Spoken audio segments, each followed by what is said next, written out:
What's going on, guys? Thanks for joining me. 10 traits to a high value man. A testicle thing? Yeah, something like that. But again, these 10 traits, they also apply to women. But we are going to just concentrate on the male traits at this point of the video, because that's exactly what the article is about. And the author of this article is Lucio Befalmano. Right, and you can find that at powermoves.com. I will leave a link, and you should also see the graphic right here.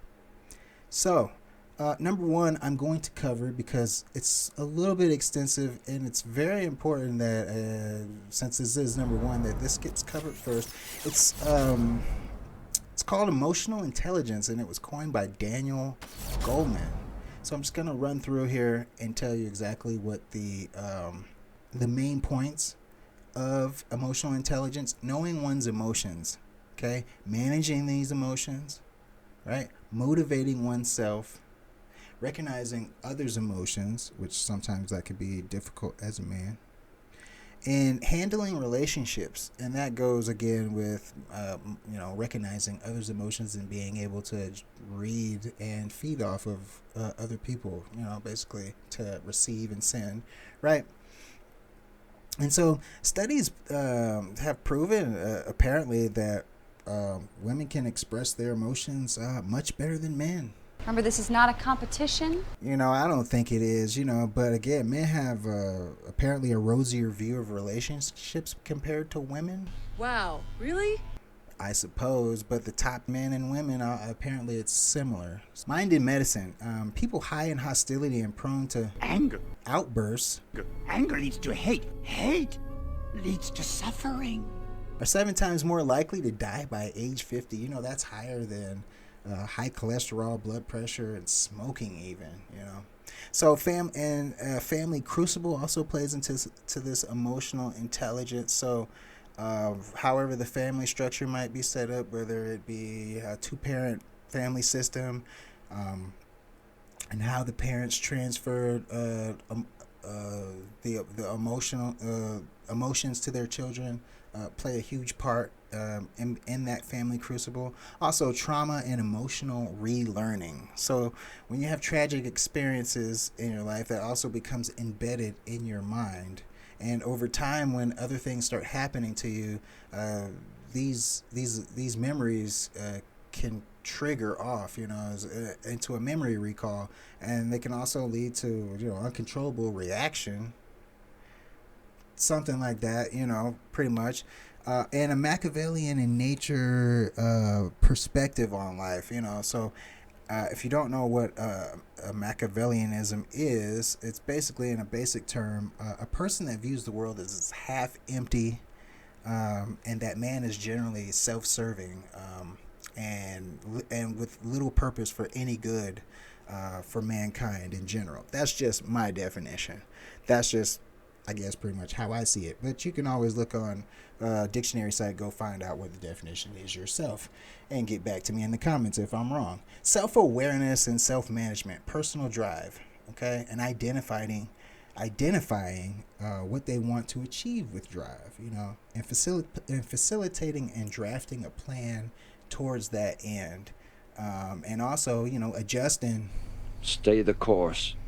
Basically, just like that. Social awareness, i.e. charm, charisma, everything related to social skills, understanding social dynamics, who's confident, who's chasing whom, who's submissive, who counts for nothing, and of course, who's in charge? Me. Right? Yes, you. Of course. Of course. Right. All right. And so now moving on to number 2.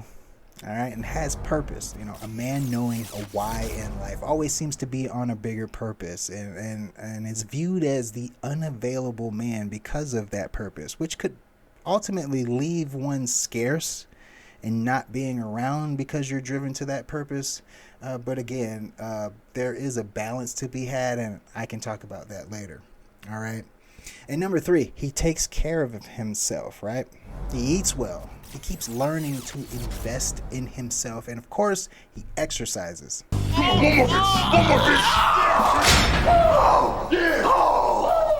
To that extent, also taking responsibility for those around him. And this comes with the leadership quality. And if there was a difference between the two, I would say that men have to have this leadership quality of being able to not only take care of himself, but be able to take care of others. Now, this is what the article is saying.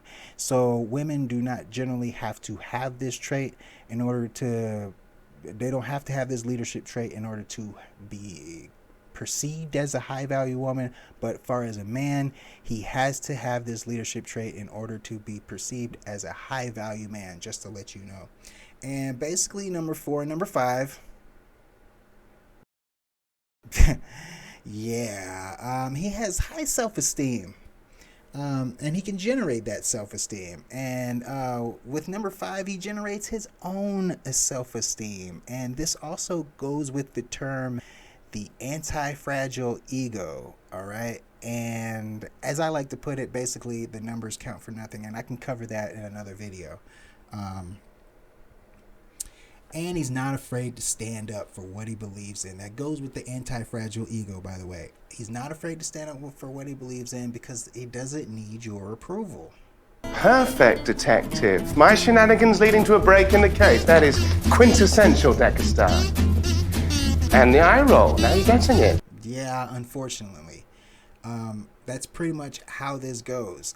Without that, it does make it quite difficult to be able to generate your own self-esteem, mind you, right? Number 6, he has a secure attachment style. You know, men with a secure attachment style, they're not afraid of loving. You know, they're not afraid of caring. They're not afraid of opening up. They're not afraid of abandonment. Wilson!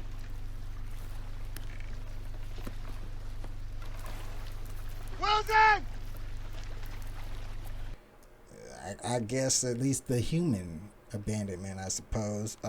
But vulnerability also plays into this attachment style, which having a sense of some vulnerability actually is considered a high quality.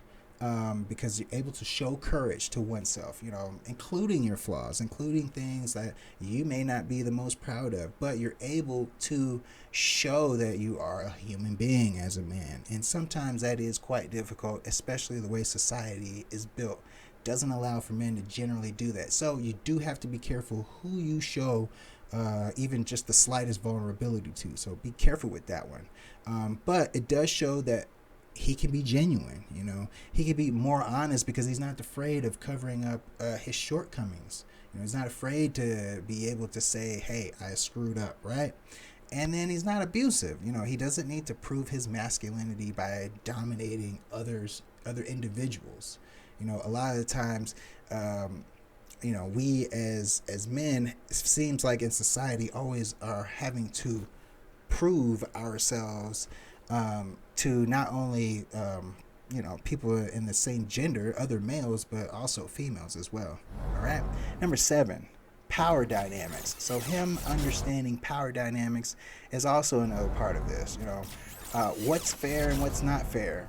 Basically being friendly versus being rude. You know, what he can take versus what he can't take. It's basically having a moral standard that you stick with in the boundaries that, you know, you will either not allow someone else to cross or you won't cross as well. Not being too nice. You know what I'm saying? You have to be able to stand up for yourself in order to understand the power dynamics in life, right?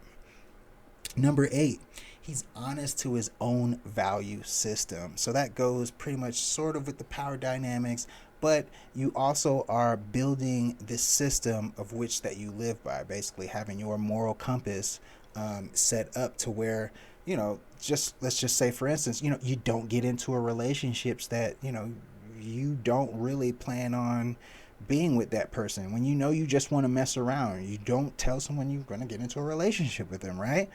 You don't promise them that you're going to love them when you have no intentions of sticking around, you know. And when you do say that you're going to do something, that you do everything that you possibly can to make sure that that happens. And also, if you are going to get into a relationship, and especially a monogamous one, and I'm not going to talk about open relationships, there's just the monogamous ones, that you plan to stick with it and you demand the same from your partner in return, right? And so, number 9, the growth mindset of a man. Now, there's 2 different mindsets that this article does briefly talk about, but it does state that having a growth mindset versus the fixed is definitely is definitely where you want to be and what you want to have, because having a fixed mindset will put you in a situation where you believe that you have no control over your life and that things will just reactively just happen to you, and then the only way that you can go through life is to just hopefully, oh, I hope that I could just get through. Well, having a growth mindset is learning that with everything that you do, that everything is not always going to be successful. There are going to be failures in life, and you are going to have to be able to deal with these failures in order to move forward and grow. And the better you can deal with your failures, the better you can deal with the difficulties and learn from them and move forward. That is what is considered the growth mindset there, right? And finally, number 10, he takes responsibility. I'm the captain now. Whether it's legal or illegal, I mean, you gotta own up to it, right? You gotta be the captain of your own ship, and you gotta make sure that whatever does happen, and if you have a part to play in what's happening, that you take responsibility for what you have done or what you have said, and make sure that that is paramount, right? Okay.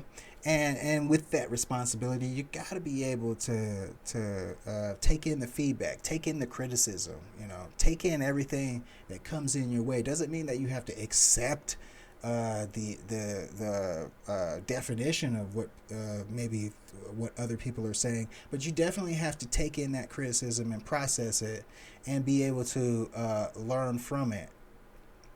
And overall, you may be more pleasant. People may actually like you more. Maybe, I don't know. But taking responsibility that's definitely a trait that I think anyone, man or woman, can get behind, right?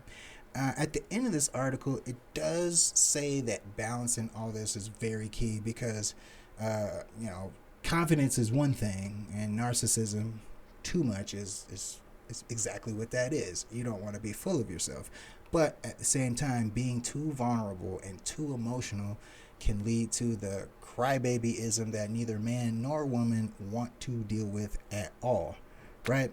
So again, I'll leave everything in the description. You guys can, again, if you want to check out this article yourself, the author of this article, again, his name is Lucio Beffalmano, and it's at powermoves.com.